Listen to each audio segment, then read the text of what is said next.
Hey, happy 2025 going into 2026 from Infinite Green. And Scott and I wanted to just take a minute to close out the year and really just say thank you to all of our clients, all of our partners.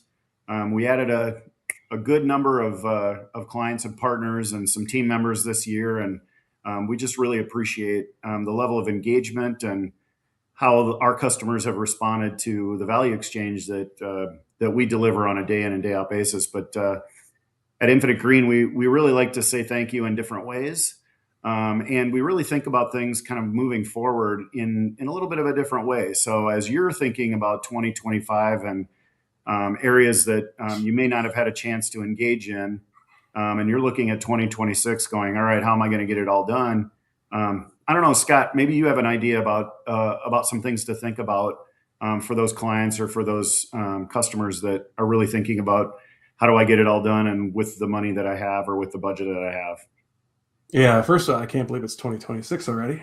That came up fast. I can't believe it's been 17 years since we started this company and continue to evolve it. But as you look at what we grew up with was traditional big projects where you'd get 30, 40, 50 resources in the house to develop new ERP, HRIS, CRM, whatever systems that you might be attacking. I think what we continue to see and what we continue to see happening in the future is companies approaching these more like micro projects, right?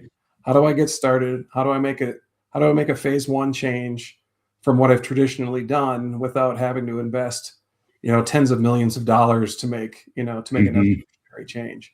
And I think that's where we're excited about where our business model and the value we can provide comes in, which is quick assessments, quick evaluations, quick requirements framing for what a phase one might look like. That it might not add a transformative amount of value, but it certainly could add a lot of value in the short term, especially looking at how fast AI tools are evolving and how those could be applied. So getting started with a project, I think, is going to be a lot easier when you're looking at outside resources like Infinite Green.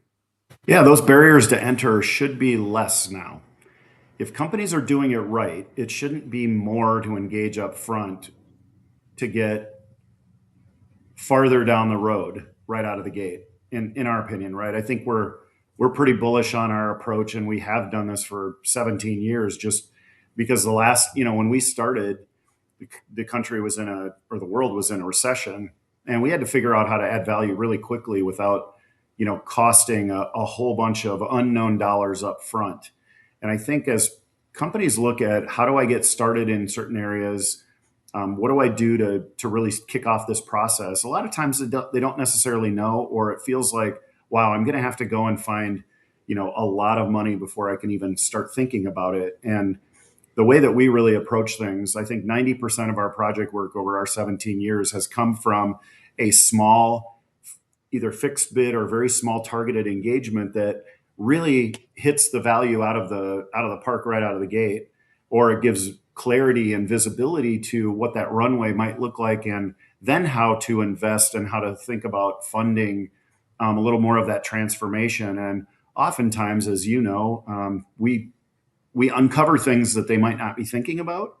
But more importantly, I think we have the dialogue where it gets everyone thinking appropriately about how far do you really want to go with this, and what's the right level of try before you buy that gives you confidence and gives you the ability to go and get funding for whatever it is that you need. And then, to your point, kind of layering in the right resources along the way versus, hey, let's throw 30 or 40 resources right up front in some of these bigger projects. And it's just hard to manage. And so I think that small, low barrier to entry, let's look at a targeted approach that really answers some questions that we might not know, is a great way of looking at 2026 and how at least companies like ours really like to engage, because then it's a pure value exchange. It's something that everyone gets something out of, and then the clarity that it comes afterwards is really important to the longer term relationship.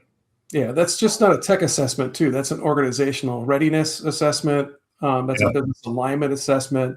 It's a process assessment. It's a scorecarding and reporting assessment. Right. So it's this holistic approach. Is your org ready? Is it defined, or does it need more definition? And what's going to change along with it, Right. as we evolve operational capabilities? And I think that's a lot of times people go into these big projects without having that quick assessment done, especially organizational alignment. And most of the time, it's not aligned 100%. I might be Right. at 75%, but there could be some gaps, whether it's a skill gap or a will gap. But those are the things that make a project successful, which is when you go into it, it's defined, people are aligned, and they know what the outcome. We know what the desired outcome wants to be. Yeah, I think, yeah, agree. I think the other part of that we spent more hours this last year in biz dev and having just straight up conversations, not under contract, but we really do invest in our client relationships before the contract gets signed or before the SOW gets built. And I think that's an important part of this discussion. If you're not, as a client or someone who needs these services, if you're not getting some good, I'll call it sweat equity out of the process up front and demystifying a little bit more about how companies are engaging, you should ask for that. You should ask for 30 minutes to an hour, or sometimes a little bit longer, to do almost a, hey, let's vet out this challenge, let's vet out this problem, and you tell us how you would approach that. And I think, again, that gives you the ability to kind of figure out what matches your company's culture, your appetite for speed, for investment, for speed of change, and for just overall engagement of how does that match your own culture within your organization. And those are the really important things. And I don't know, Scott and I and the team at Infinite Green, we love to have those conversations, because chances are we've had a client or we've had a project or an engagement where they might be similar to where this potential client is stuck. And I think just being able to share some of that information and some of that knowledge before contracts get signed is super important. And again, if you have those desires, please let us know, because we'd love to talk through that, and we love to tell those stories about how we've managed through some of those things as well. But I don't know, any parting words, Scott? I think willing a project to happen like AI is really tough without definition. So I highly recommend, Yeah. reaching out and getting some help framing, and doing assessments and doing change readiness, because you can't will these things just to happen. Right. Yeah. The data needs to be ready. It doesn't have to be perfect. Oftentimes when we go in, we see those data environments of, well, we want AI to do this for us. And, a lot of times they're right on. They know their use cases better than we do, to some degree. But when you look long term, is that a one and done, or is that a long term kind of lifestyle change?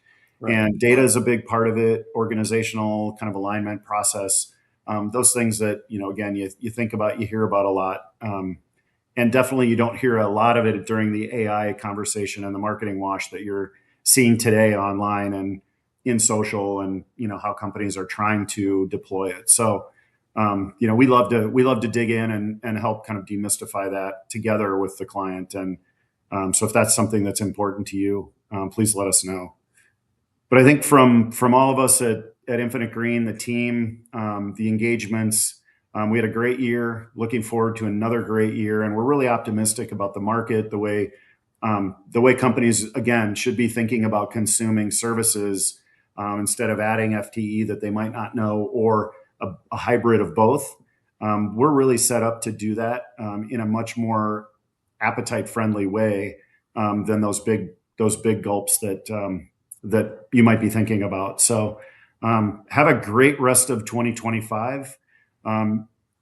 Be optimistic about 2026. It's under our control. It's under your control. Just have to make it happen. So if you want some help doing that, we'd love to talk to you. And we look forward to seeing how everyone's succeeding this next year and beyond. Have a great year. Yeah. Happy holidays, everyone. Here's to 2026. Cheers. Happy holidays.